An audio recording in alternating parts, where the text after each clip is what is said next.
CVR ఓం ప్రేక్షకులకు నమస్కారం. దేవి నవరాత్రి శుభాకాంక్షలు. ఓం శ్రీ మాత్రే నమః. దేవి నవరాత్రుల్లో రెండో అవతారమైన అమ్మవారి గురించి, అమ్మవారి యొక్క ప్రత్యేకత, ఎలాంటి పుష్పాలతో పూజించాలి, అమ్మవారికి ఎలాంటి పదార్థాలు నైవేదించాలి అనే దుర్గామాత యొక్క ప్రత్యేకత, వీటన్నిటి గురించి మనకి తెలియజేయడానికి మనతో పాటు ఉన్నారు ప్రముఖ ఆధ్యాత్మికవేత్త డాక్టర్ సుందరి ప్రఖ్యా గారు. వారిని అడిగి మరిన్ని విషయాలు తెలుసుకుందాం. నమస్తే అమ్మ. నమస్కారం అమ్మ. శ్రీమాత్రే నమః. అమ్మ, మన కార్యక్రమాన్ని ఒక చక్కటి శ్లోకంతో మొదలు పెడదాం. ప్రేక్షకులందరికీ నవరాత్రి శుభాకాంక్షలు. సర్వమంగళ మాంగళ్యే శివే సర్వార్థ సాధికే శరణ్యే త్రయంబకే గౌరీ నారాయణీ నమోస్తుతే. సర్వస్వరూపే సర్వేశే సర్వశక్తి సమన్వితే భయోభ్రాస్తాహినో దేవి దుర్గాదేవి నమోస్తుతే. ఓం శ్రీ మాత్రే నమః. అమ్మ, ఈ నవరాత్రుల్లో మనం రెండో అవతారం గురించి మాట్లాడబోతున్నాం. దానికన్నా ముందు అసలు నవరాత్రులు అంటే ఏంటి? కొంతమంది రెండో రోజు కూడా అమ్మవారిని కొలుచుకునే వాళ్ళు ఉన్నారు. కొలుచుకోవచ్చా? దాని ప్రత్యేకత గురించి చెప్పండి. శరత్ నవరాత్రులు ఆశ్వీజ మాసంలో, అంటే అశ్విని నక్షత్రం కూడిన శరత్కాల మాసాన్ని మనం ఆశ్వీజ మాసం అంటాం. ఈ ఆశ్వీజ మాసంలో పరాశక్తిని ఆరాధించే 9 రోజులను కూడా మనం శరత్ నవరాత్రులు కదా చెప్పుకుంటాం. ఎందుకంటే శరత్కాలంలో వస్తాయి కాబట్టి వీటిని శరత్ నవరాత్రులు అంటాం. ఈ 9 రోజుల్లో కూడా అమ్మవారు దుర్గా స్వరూపులు, మహాలక్ష్మి, మహాకాళి, మహాసరస్వతి రూపాలైన దుర్గా 9 రూపాలతో మనకి ఆరాధన, పూజ కూడా ఈ 9 రోజుల్లో అందుకుంటూ ఉంటుంది. అంటే ఈ దేవీ నవరాత్రులు మనం అనుష్ఠాన పరులు, అంటే ఉపదేశం ఉన్నవాళ్ళు కానీ, శ్రీ విద్యా ఉపాసకులు కానీ, వీరే కాకుండా ప్రతి ఒక్కరు కూడా, అన్ని వర్ణాల వారు, సామాన్య ప్రజలు అందరూ కూడా చక్కగా ఈ 9 రోజులు నవరాత్రులు మనం దేవీ ఆరాధన చేసుకోవడం వలన మనకి ఈ కాలంలో ఏర్పడే ఏమైనా విపత్తులు కానీ, ప్రకృతి పరంగా కానీ, ఆరోగ్యపరంగా కానీ, ఆర్థిక పరంగా ఎటువంటి విపత్తులు వచ్చినా కూడా అవన్నీ నశించి, ఎందుకంటే దుర్గా అంటేనే దుర్గతి నాశిని, అంటే దుర్గతాలను తొలగించే అమ్మ కాబట్టి అవన్నీ తొలగించి మనకి ఈ 9 రోజులు మనకి అమ్మ అనుగ్రహం కలిగి సంపూర్ణ ఆయుష్, ఆరోగ్యం కూడా కలుగుతాయి. కాబట్టి ప్రతి సంవత్సరంలో వచ్చే శరత్ నవరాత్రులు 9 రోజులు మనం పూజించడం వలన సంవత్సరం అంతా కావాల్సిన శక్తిని, ఆ శక్తి స్వరూపమైన శక్తి మనకి శక్తిని ప్రసాదిస్తుంది. సంవత్సరం అంతా చేసిన పూజ ఫలితం ఎంత ఉంటుందో ఈ నవరాత్రుల్లో చేసిన పూజ ఫలితానికి అంత ఫలితంగా చెప్పబడింది. కాబట్టి ప్రతి ఒక్కరు కూడా ఈ 9 రోజులు నవరాత్రులు చేసుకోవాలి. నవరాత్రులు చేసుకున్న తర్వాత దశమి రోజు మనం విజయదశమి పండుగ జరుపుకుంటాం. శ్రవణ నక్షత్రంతో కూడిన విజయదశమిని మనం విజయదశమి పండుగ కూడా జరుపుకుంటూ ఉంటాం. అలాగే ఈ దేవీ నవరాత్రుల్లో అమ్మవారిని నవదుర్గా స్వరూపాలుగా కూడా పూజిస్తూ ఉంటాం. మనం తెలుసు మనందరికీ, శైలపుత్రి, బ్రహ్మచారిణి, చంద్రఘంటాదేవి, కాచాయిని, అట్లా 9 రూపాలు అమ్మవారి. ప్రథమ శైలపుత్రి, ద్వితీయ బ్రహ్మచారిణి, తృతీయ చంద్రఘంటేతి, కూష్మాండేతి, చతుర్థికి, పంచమ స్కంధమాతాదేవి కిందను, షష్టమ కాచాయిని, సప్తమ కాళరాత్రి, అష్టమ గౌరీదేవి, మహాగౌరి, బ్రహ్మచారిణి, సిద్ధిప్రోక్త, ఇట్లా 9 రూపాల్లో అమ్మవారిని మనం ఆరాధించుకోవడం చక్కగా కనిపిస్తూ ఉంటుంది. దుర్గా అంటేనే దుర్గతి నాశిని, అంటే ఎటువంటి దుర్గతులన్నింటినీ తొలగించే అమ్మ. దుర్గా నామం ఒక మామాని పలికితే చాలట. ప్రతిరోజు కూడా ఎప్పుడైనా సరే ఎటువంటి ఆపదలు వచ్చినా మనని రక్షించడానికి అమ్మ స్వహస్తాలు చాపి ఉంటుంది అన్నమాట.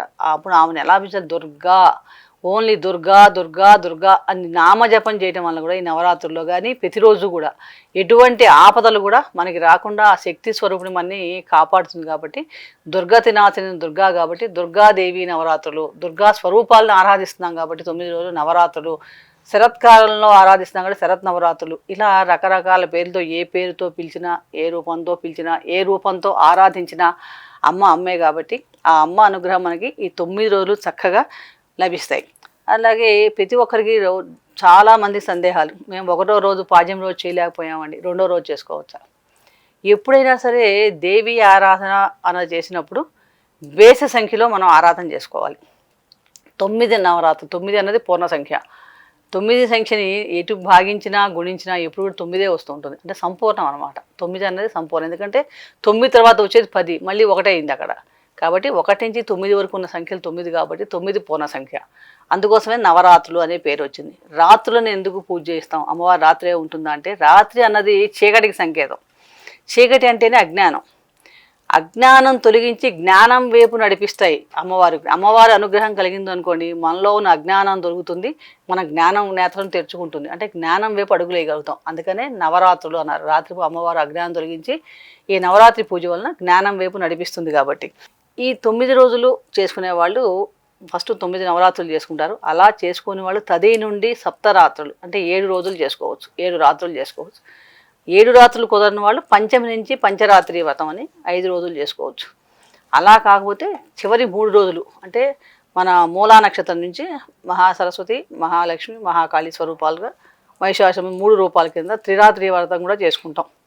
ఇలా 9 రోజులు ఏదైనా అనివార్య కారణాల వల్ల కానీ, అనారోగ్య సమస్యల వల్ల కానీ, ఇంట్లో ఏమైనా ఏమైనా కుదరకపోయినా కానీ, ఇలాంటివి ఏమైనా వచ్చిన వాళ్ళు ఒక్క నవమి రోజైనా కంపల్సరీగా చేసుకోవాలి. అంటే దీని అర్థం ఏంటంటే దేవీ నవరాత్రులు ప్రతి ఒక్కరు కూడా ఏదో ఒక రోజైనా కనీసం ఒక్కరోజైనా ఆ అమ్మని మనం స్మరించడం వలన మనకు ఆ శక్తి మనకి ఈ సంవత్సరం అంతా మళ్ళీ వచ్చే శరత్ నవరాత్రి దాకా మళ్ళీ మనకి ఆ శక్తి మనని కాపాడుతుంది, మనని రక్షిస్తుంది, ప్రకృతి నుంచి దుర్గతుల నుంచి మనని కాపాడుతుంది అని మనకి ఈ నవరాత్రుల యొక్క ఉద్దేశంగా కూడా మనకి దేవీ భాగవతం అంతర్గతంగా కనిపిస్తుంది.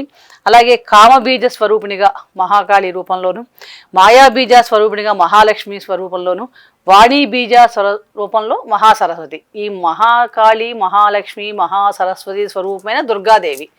ఈ 3 రూపాల్లో మొదటి 3 రోజులు మహాకాళి గాను, తర్వాత 4, 5, 6 రోజులు మహాలక్ష్మి గాను, 7, 8, 9 ఈ 3 రోజులేమో మహా సరస్వతిగా ఈ 3 రోజులు మనకి ఇలా అమ్మవారు దర్శనమిచ్చి దుర్గా స్వరూపం 9 నవదుర్గా రూపాల్లో ఒక్కొక్క రోజు ఒక్కొక్క రూపంలో మనకి అమ్మవారు చక్కగా అనుగ్రహిస్తుంటుంది. ఈ 9 రోజులు కూడా 7 రోజులు కానీ, 5 రోజులు కానీ, 3 రోజులు కానీ, ఒక రోజు కానీ ఎలా అయినా సరే విధి విధానాలతో, దానికి మనకి శాస్త్ర ప్రకారంగా చెప్పిన విధి విధానంలో అమ్మవారిని ఆరాధిస్తే ఆ అమ్మ అనుగ్రహాన్ని మనం శీఘ్రంగా పొందగలుగుతాం. ఎందుకంటే మాకు మంత్రాలు రావండి, అపచార్యాలు జరగచ్చు, మాకు సూత్రాలు రావు, చదవలేము, సాంస్క్రిట్ రాదు, శ్లోకాలు చదవలేము అనుకునే వాళ్ళు ఈ 9 రోజులు కూడా ఓం దుమ్ దుర్గాయే నమః అనే మంత్రాన్ని జపించినా కూడా చాలు. నామజపం అంటే కలియుగంలో నామాన్ని జపిస్తేనే చాలా విశిష్టత అని చెప్పడం జరిగింది. మీ యజ్ఞయాగాదులు కూడా చేయని అవసరం లేదు, ఏమీ ఖర్చు పెట్టక్కర్లేదు. శుచిగా శుభ్రంగా ఉండి మనసును ఏకాగ్ర చిత్తంతో అమ్మవారి పాదాల మీద దృష్టి నిలిపి ఎవరైతే ఆ అమ్మ నామాన్ని నిరంతరం 9 రోజులు కూడా చక్కగా స్మరిస్తూ ఉంటారో వారికి కూడా అంతే ఫలితం కలుగుతుంది. అలాగే 9 రోజులు చేయదలుచుకున్న వాళ్ళు రకరకాల వారి ఇంటి ఆచారం కానీ వారి సాంప్రదాయ పద్ధతిలో కూడా జరుపుకుంటూ ఉంటారు.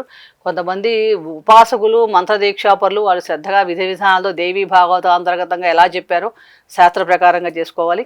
కలశ స్థాపన చేసుకోవడం, పాడ్యమి రోజు నుండే అన్ని రకాలు తెచ్చుకోవడం, ఏకభుక్తం చేయటం, మరి భూశయనం చేయటం, బ్రహ్మచర్యం పాటించడం, మధుమాంసాలకు దూరంగా ఉండటం, ఇలాంటివన్నీ సత్యం పలకడం. ముఖ్యంగా అందరూ చేయవలసింది ఏంటంటే సత్యం పలకడం, ధర్మాన్ని పట్టుకోవడం, ధర్మాన్ని పట్టుకోవడం. ఈ 9 రోజులే కాదు, ఈ నవరాత్రి ఇప్పటి నుంచి ఇది ప్రాక్టీస్ చేయడం నాంది పలిగితే ఈ జీవితాంతం కూడా మళ్ళీ సంవత్సరం వచ్చేదాకా మనకి ఆ ధర్మాన్ని అదే పట్టుకోవటం, ఆ శక్తి మనకి ఏమైనా అమ్మవారిని శరణు కోరటం, మన మనసు చంచలంగా ఉంటుంది, అటు ఇటు పరిగెత్తకుండా అమ్మ నీ పాదాల మీదే దృష్టి ఉండేట్టుగా మమ్మల్ని అనుగ్రహించి తల్లి ఆ సాధనకి మాకు చేయూతనియ్యి అని మనం ఒక చెయ్యి ఎత్తితే అమ్మవారు మనకి 10 చేతులతో మన తన దగ్గర తీసుకుంటుంది. ఎందుకంటే అమ్మ కదండి, అమ్మ ఎంత అద్భుతమైన రూపం అంటే లాలిస్తుంది, కారిస్తుంది, కరుణిస్తుంది, పోషిస్తుంది, పాలన పోషణ.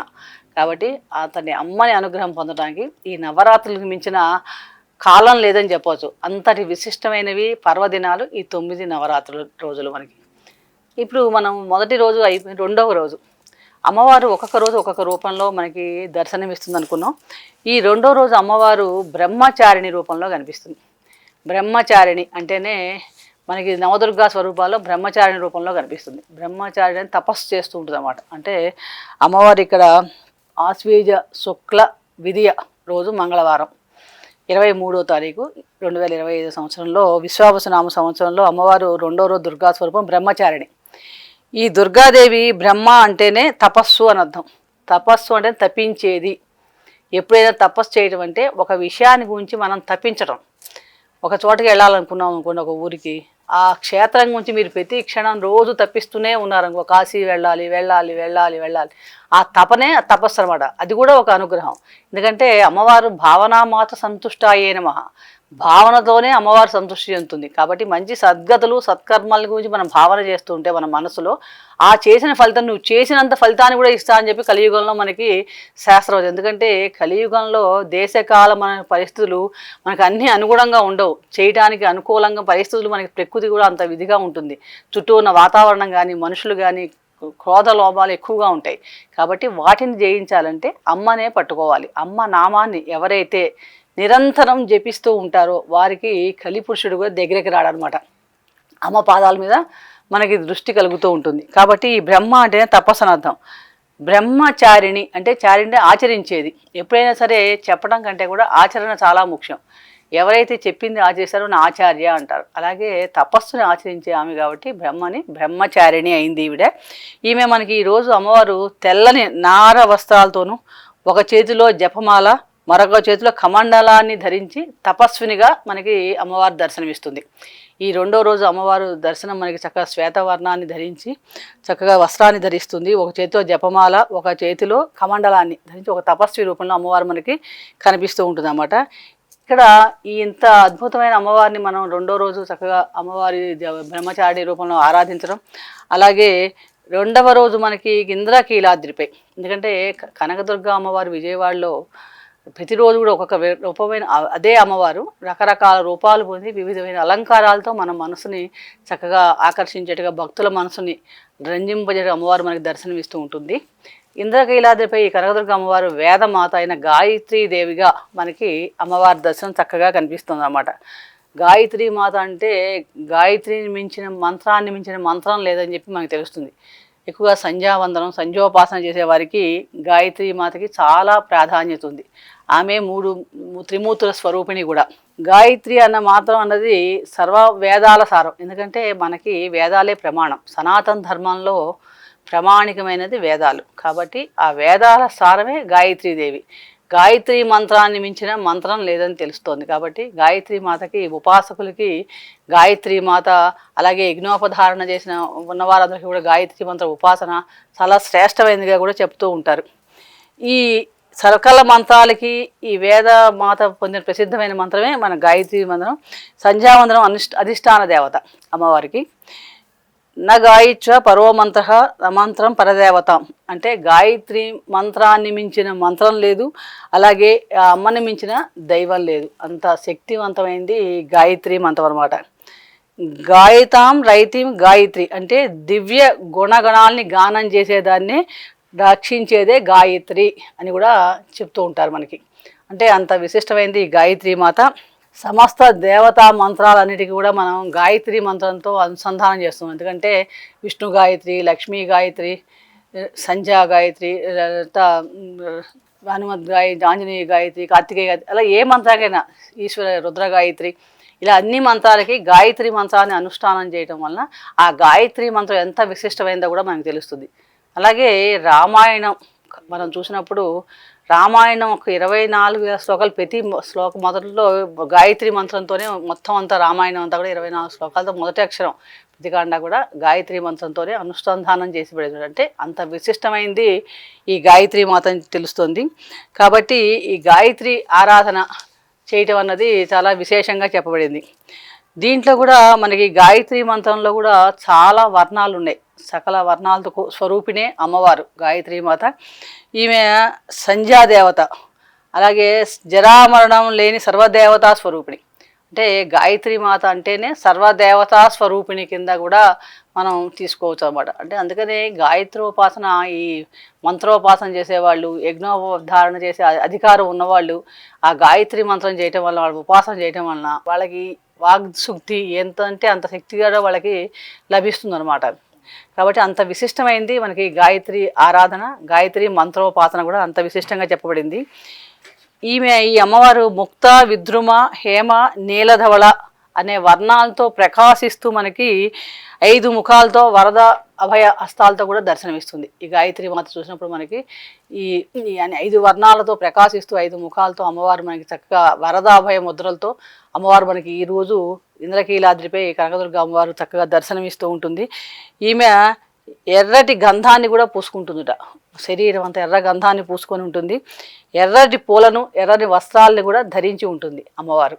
ఈరోజు సర్వాభరణాలతో ప్రకాశించే ఈమెను ముఖం అగ్ని, శిఖ, రుద్రుడు, విష్ణువు, చిత్తం, ఆదిత్య మండలాల్లో తల్లికి అనేకమైన రూపాలు బ్రహ్మణ్య మండలంతో కూడా అమ్మవారు మనకి దర్శనమిస్తుంటుంది ఈమె నవావరణ మండలంలో. కాబట్టి ఈ అమ్మవారిని గాయత్రి మాతను చక్కగా మనం మనసారా ధ్యానించి ఆమెని రక్షించాలన్నమాట. కాబట్టి ఈ గాయత్రి ఈ వరద భయంకర మూర్తులతో ఉన్న అమ్మవారిని కనుక ధ్యానించి ఈరోజు ఎవరైతే అమ్మవారి ఆరాధన చేస్తారో వారికి సకల విద్యలు కూడా ప్రాప్తిస్తాయి.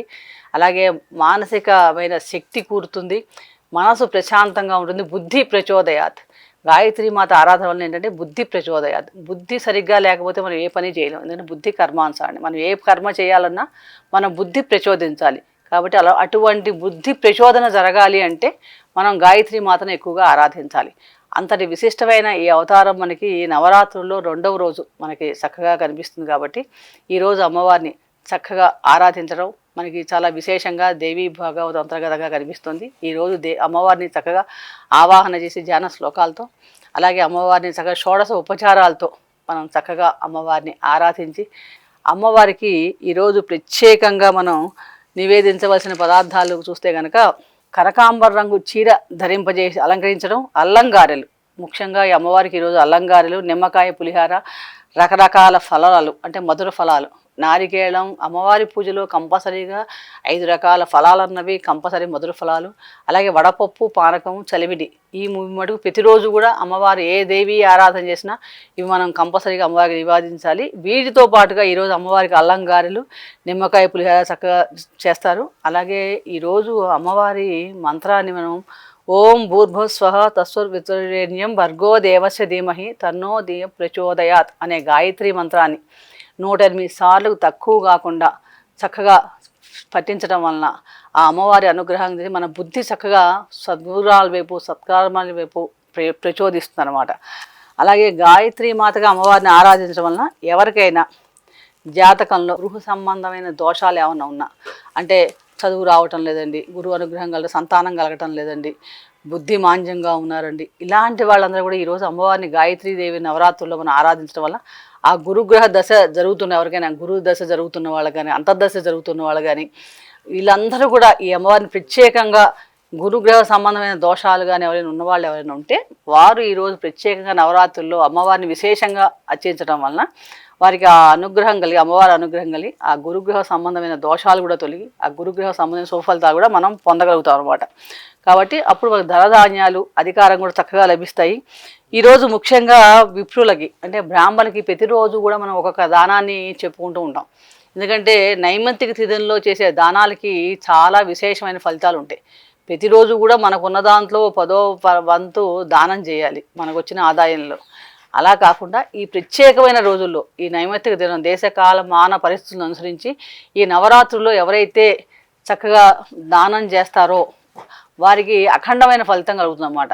ఆ రకంగా చూసినప్పుడు ప్రత్యేకంగా ఈ నవరాత్రిలో 2వ రోజు మన అమ్మవారికి చక్కెరని, విపులకి చక్కెర దానం చేయడం వల్ల కూడా చాలా మంచి ఫలితం కలుగుతుంది, దీర్ఘాయుష్ కూడా లభిస్తుందని చెప్పి మనకు కనిపిస్తోంది. ఇంతటి విశిష్టమైన అవతారం మనకి ఈ నవరాత్రుల్లో 2వ రోజైన గాయత్రీదేవి అవతారం. కాబట్టి మనందరం కూడా చక్కగా మనం అందరికీ కావాల్సింది బుద్ధి ప్రచోదయాత్. కాబట్టి ప్రతి ఒక్కరం కూడా ఈ నవరాత్రులు ఈ సద్వినియోగం మళ్ళీ ఏడాది దాకా రాని ఈ నవరాత్రుల్లో ఈ 2వ రోజు మనం గాయత్రి మాతను చక్కగా మనస్ఫూర్తిగా ధ్యానించి అమ్మవారి అనుగ్రహానికి పాత్రలుగా అవుదాం.